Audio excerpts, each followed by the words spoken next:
I can't stress that enough. Some people assume, oh, I'm over 0.08, but I wasn't drunk. Well, you may not be drunk, but if they can prove you're over 0.08, that's considered a DUI in court under 23152B.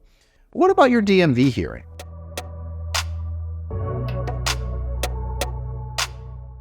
If you've been arrested for DUI, what are the differences between your court date and your DMV hearing? The two are very similar, but still different issues. Probably the biggest one is how criminal court and DMV hearings treat alcohol-related DUIs. In criminal court, as you might know from one of our previous videos, there's not one but two different main ways that someone can be found guilty of DUI, driving under the influence in California. Two main ways anyway. There are some others that deal with commercial drivers and people who are under 21, but the two main ways that you deal with are 23152A, which is proof that you're too impaired to drive safely, and 23152B, which proves that you're 0.08 or over. Notice, those are two different issues. I can't stress that enough. Some people assume, oh, I'm over 0.08, but I wasn't drunk. Well, you may not be drunk, but if they can prove you're over 0.08, that's considered a DUI in court under 23152B. Some people are below the limit of 0.08, 0.06, 0.07, but the circumstantial proof shows that the alcohol was severely affecting their ability to drive. That's covered under Vehicle Code Section 23152A. So there's more than one way to be found guilty of DUI without regard to whether you're being accurately tested above 0.08. What about your DMV hearing? Well, at your DMV hearing, the 0.08 rule is a little bit more, I like to say almost a little bit more religious. Unless you're actually found guilty of DUI in the criminal court, the DMV is not going to suspend you for alcohol-related DUI, for lack of a better phrase, unless it is convinced that you are, in fact, 0.08 or more at the time of driving.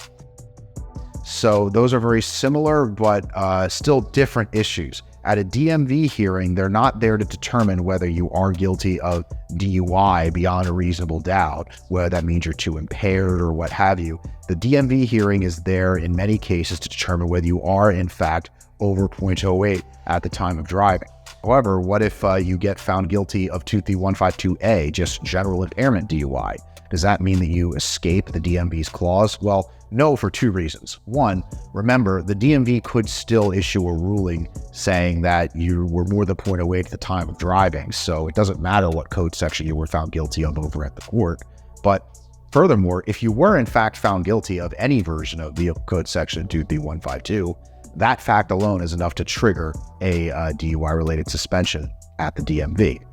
Another different issue at a DMV hearing is whether or not you're considered to have refused a chemical test after your arrest. So when they tell you that they want to draw blood from you after the arrest, you tell them, no, I'm not agreeing to anything. The DMV is still, unfortunately, going to come after you for refusing the officer's request for a test. The thing about refusals, remember, is that no matter what happens in criminal court, the DMV still has the authority to say, we have a legal basis to suspend you, and that basis is because it's a refusal, and we believe that this is a refusal for reasons X, Y, and Z, if hypothetically you lose that DMV hearing. So it's really important when you're defending a DUI case to make sure that you and your attorney are adequately prepared to address that issue if it comes up, and sometimes even spot it within the police reports if it's not clear from the paperwork itself that you're actually fighting a refusal charge. You could be not charged the refusal in criminal court, but still be worried about that issue over at the DMV. If you or anybody you know is concerned about fighting a DUI charge, please give us a call. Thanks, and stay safe out there.